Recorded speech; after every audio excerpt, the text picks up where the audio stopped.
Republic day అనగా ఏంటి అనేది తెలుసుకుందాం మనము ఈరోజు వీడియోలో.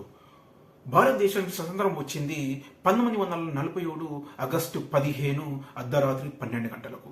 కానీ ఈ రిపబ్లిక్ డేకు సంబంధం ఏంటి మరి అనేది, అంటే రిపబ్లిక్ డే దేనికోసం జరుపుకుంటారు అనేది మనం ఈరోజు కొద్దిగంత తెలుసుకునే ప్రయత్నం చేద్దాం. భారతదేశానికి స్వతంత్రం అయితే వచ్చింది, కానీ ఈ భారతదేశంలో ఉన్న ప్రజలు ఈరోజు హక్కులతో బతుకుతున్నాము.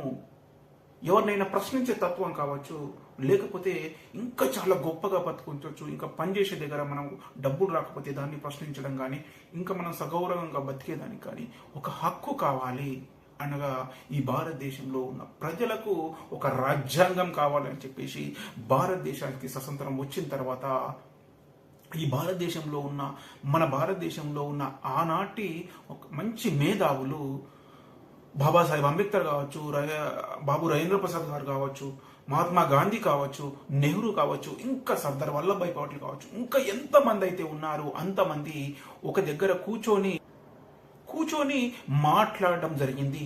మన భారతదేశానికి స్వతంత్రం అయితే వచ్చింది, కానీ సర్వసత్తాక సామ్యవాద లౌకిక ప్రజా గణతంత్ర రాజ్యాంగ మనకు కావాలి అంటే మనకు ఒక రాజ్యాంగం కావాలి అని చెప్పేసి ఆ దేశంలో ఉన్న మంచి నాయకులు, మేధావులు, దేశం కోసం పోరాడిన నాయకులందరూ కూర్చొని మాట్లాడుకోవడం జరిగింది. అప్పుడే డాక్టర్ రాజేంద్ర ప్రసాద్ అధ్యక్షుడిగా రాజ్యాంగ పరిషత్ ఏర్పడింది. 1947 ఆగస్టు 29న రాజ్యాంగ ముసాయిదా కమిటీ ఏర్పడడం జరిగింది. ముసాయిదా కమిటీ చైర్మన్ గా డాక్టర్ భీమ్రావ్ రామ్జీ అంబేద్కర్ గారు నియమించడం జరిగింది. కానీ ఈ దేశంలోనే కాదు, భారతదేశం తరువాత ఎన్ని దేశాలు అయితే ఉన్నాయో, మంచి మంచి దేశాలు, అమెరికా కావచ్చు, ఇంకా ఏదైనా జపాన్ కావచ్చు, ఇంకా ఏదైనా అయితే రష్యా కావచ్చు, ఇంకా ఏ దేశాలు అయితే ఉన్నాయో ఆ దేశాల నుంచి మంచి మంచి పదాలు తీసుకోవడం జరిగింది, మంచి మంచి ఆర్టికల్ తీసుకోవడం జరిగింది కొన్ని. ఎందుకంటే మనిషికి సమానత్వం, ఈ దేశానికి స్వతంత్రం వచ్చింది కానీ సమానత్వం ఉందా? లేదు. అందుగురించని మన దేశంలో ఉన్న రాజ్యాంగము మళ్ళీ ఎవరు కూడా ఏలెత్తి చూపకూడదు అని చెప్పేసి బాబాసాహెబ్ అంబేద్కర్తో సహా ప్రతి ఒక్క నాయకుడు, అంటే మేధావులు ఆలోచించడం జరిగింది. అందుగురించనే మన దేశంతో కాకుండా పక్కపొంటి ఉన్న దేశాల్లో ఉన్న రాజ్యాంగాన్ని పరిశీలించి ఆ దేశం నుంచి మనకు కావలసిన, ఆ రాజ్యాంగంలో నుంచి కావలసిన వాక్యాలను మనకు తీసుకోవడం జరిగింది, మన రాజ్యాంగంలో పొందుపరచడం జరిగింది. ఈ ప్రపంచంలోనే అతిపెద్ద రాజ్యాంగం, లిఖితపూర్వకంగా అంటే చేతి రాతతో రాసిన రాజ్యాంగం మనది. మరి ఈ రాజ్యాంగాన్ని రాయడానికి ఎన్ని రోజులు టైం పట్టింది అనేది మనం తెలుసుకుందాము. భారత రాజ్యాంగాన్ని రాయడానికి 2 సంవత్సరాల 11 నెలల 18 రోజులు టైం పట్టింది భారత రాజ్యాంగాన్ని పూర్తిగా చేయడానికి.